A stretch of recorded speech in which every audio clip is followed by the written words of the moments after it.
Hi, long time no see. Today I'm going to make some comments about a current affair that a lot of people is paying attention to, namely Ukraine.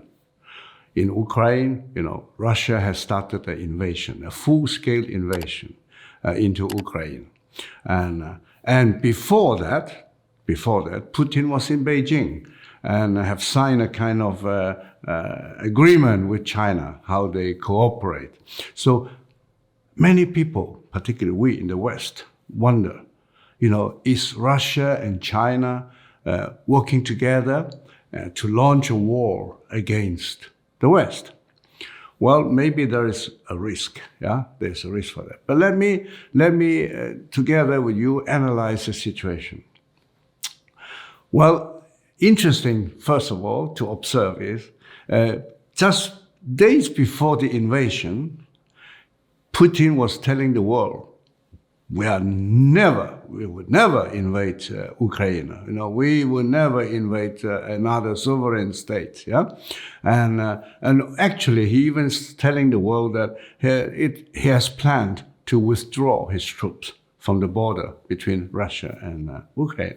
And then suddenly the invasion is there. And interesting is, he even declared a war in a very interesting way to say it. Namely, he say, we have started a special military action.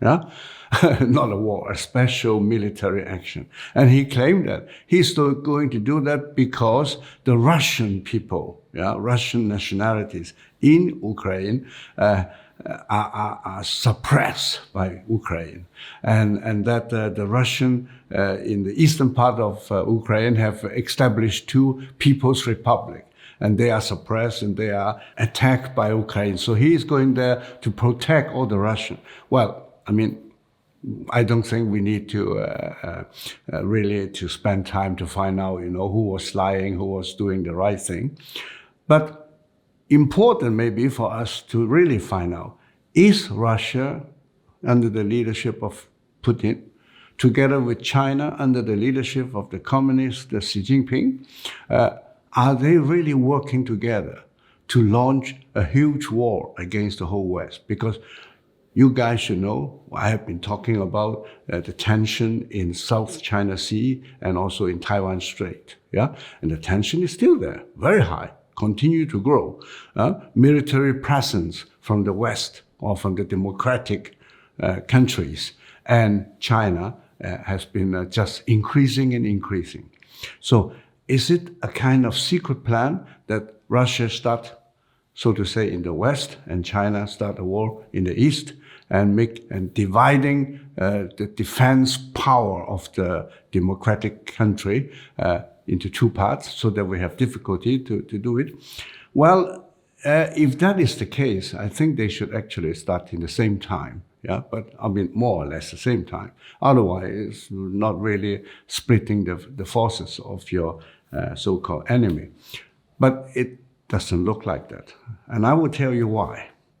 Because in my opinion, there's a major difference between Putin's Russia and Communist China. In the case of Communist China, as I claim many times or remind you many times, that the Chinese Communist Party has a 100 years marathon plan. 1949, they decided within 100 years, that means before 2049, China should be the conqueror of the world. They don't call it conqueror, superpower, number one of the world. So, and that has been a consequent strategy. Please, don't be naive. They can talk sometimes black, sometimes white, but the strategic goal to make a People's Republic of China, that the superpower number one, has never changed. Only the tactic has changed. When they try one tactic, it didn't work out well, then of course you try the other tactic. But it's still there.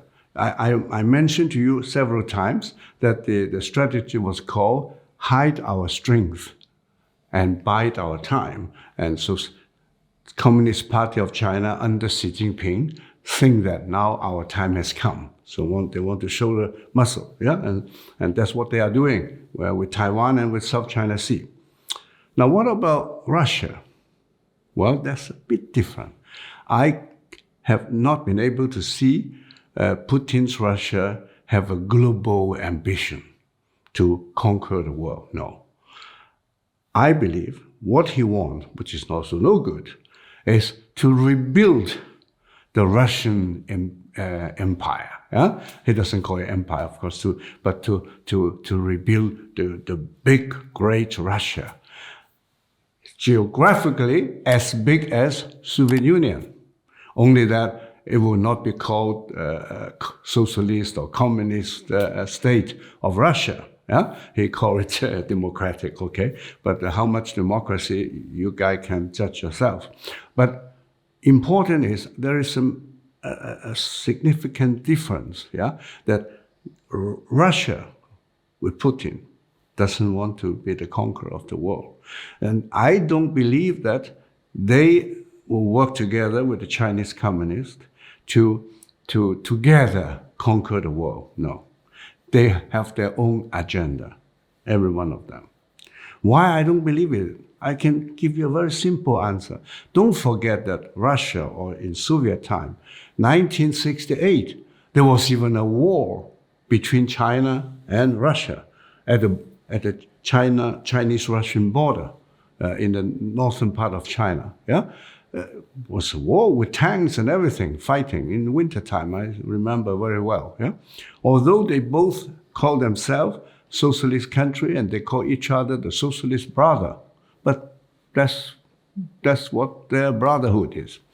And also, I have also mentioned before that Putin, being a ex-KGB head, he knows very well what the Chinese communists has done to the Soviet Union, namely betrayed Soviet Union. You know, in the 70s, Mao noticed that his way of doing the world revolution, conquering the world in that way, didn't look well. Yeah? It won't be successful. So he changed his tactic by flirting with America, okay, and betraying Soviet Union. So, I mean, all this Putin knows more than well. So he will never ideologically trust his Chinese comrade. But they do sometimes cooperate. Why? Well, it's very simple. I keep telling people that China is one of the biggest buyer, or probably the biggest buyer of Russian oil and gas. And particularly now when the West are sanctioning them, then China becomes even more important. And they are buying huge amount of oil and gas from Russia. And China even promised to buy more.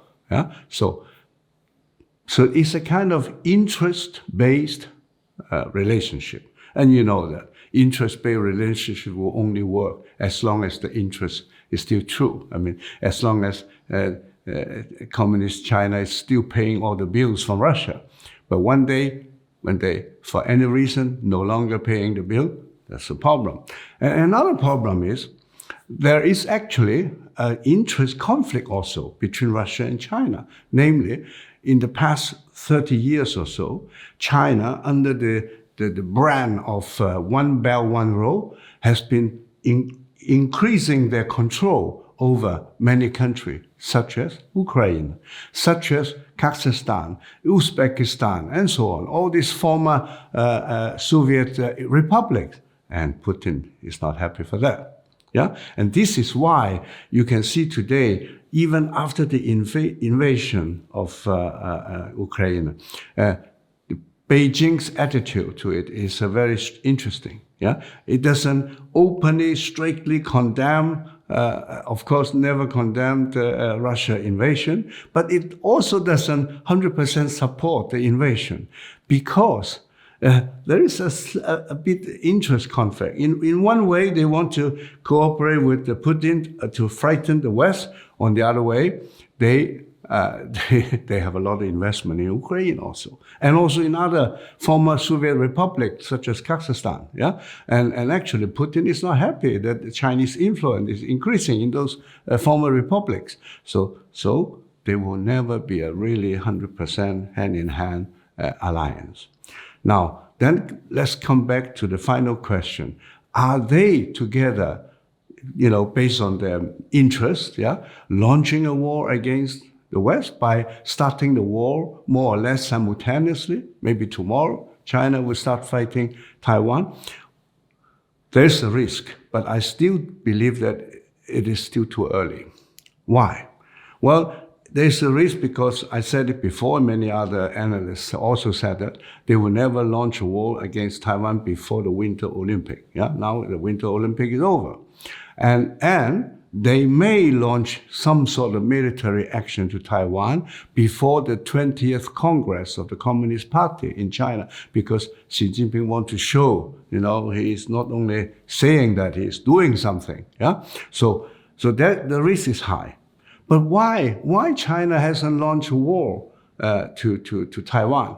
One of the reasons that you may not know, and that is, well, maybe I should say, why Russian start an invasion now? Because we are still in winter time. And between Russia and Ukraine, there are quite a number of rivers. And those rivers is difficult for the Russian tanks to cross. But in wintertime, it's easy. So they take the chance before the winter is over to move the tanks into Ukraine. That's a very, actually quite important factor in military sense. Now, what about in Taiwan? In Taiwan Strait, there's no ice, no winter. Well, winter is still there, but there's no ice. And not only that, in wintertime, the sea of Taiwan Strait is very rough, and a big risk for Chinese warship drunk in the sea because of the stormy weather, very stormy weather during the whole winter. So the more risk is in springtime, when the water become, so to say, calm, then the risk is much higher for a Chinese invasion in Taiwan.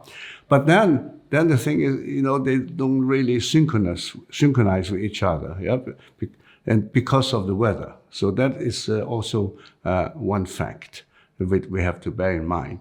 So to conclude, the whole thing is, yes, Russia under Putin is aggressive. Communist China is even more aggressive, only that they haven't shown it, and they are more ambitious. They don't want to take just Taiwan. They take Taiwan as a first step in conquering the world, controlling the world. Yeah? Because without control over Taiwan, it's difficult for their navy to go out to the big Pacific Ocean. So that's why China is potentially a much more threatening factor than Russia, People's Republic. And don't forget, as I mentioned before, that the Chinese economy, you need money when you launch a war. Huh? The Chinese economy is 9 times bigger than the Russian economy, okay? So the Soviet Union could not really launch a big war either because of economic problem. They spend all the money making weapons and not enough to eat at the end. Yeah? But China hasn't that problem. Yeah, they have money. They have an economy that can finance the weapon making. So there is a real big danger. So don't get distracted by the invasion of Ukraine. I mean, it's no good. We should condemn all sort of aggression, but it is not as dangerous long-term sin as what communist China is planning to do. Thank you. Bye-bye.